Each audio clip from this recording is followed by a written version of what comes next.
Ірвін, так мене звуть. Сам я з материкової частини королівства Міртана.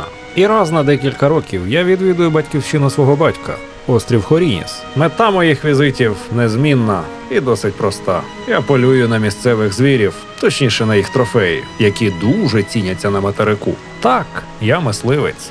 Хоч на Хорінісі я й чужий, та за весь час мого перебування тут я познайомився з багатьма місцевими жителями.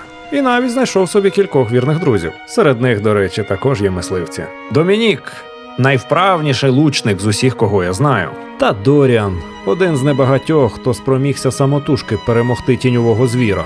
Щоправда, це мало не коштувало йому життя і залишило на його обличчі глибокі шрами. З цими двома в мене багато різних спогадів, але саме цей, напевно, затьмарить усі попередні, тому що саме з нього все й почалося.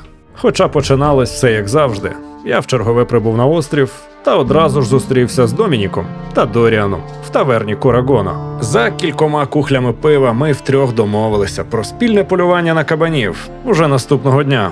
Після цього мої друзі розійшлися по своїх домівках, а я заселився до місцевого готелю.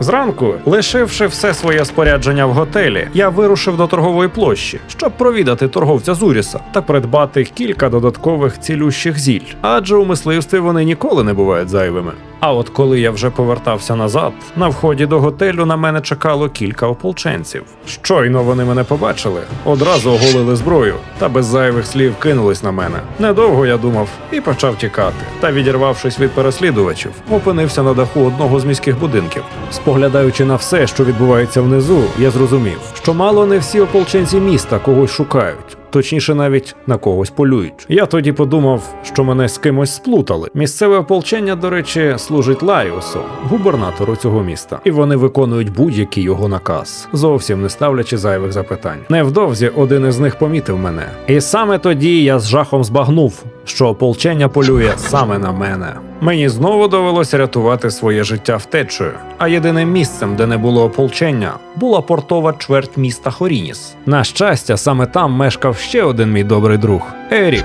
Тому я, сповнений надією, стрімголов, не озираючись, помчав до його будинку. Мені відверто досить пощастило, що саме в цей час Ерік був у себе вдома та без зайвих запитань сховав мене від переслідувачів у порожній бочці, що стояла в його оселі. І ось так почалося чергове полювання. Але цього разу, схоже, роль мисливця була не моєю.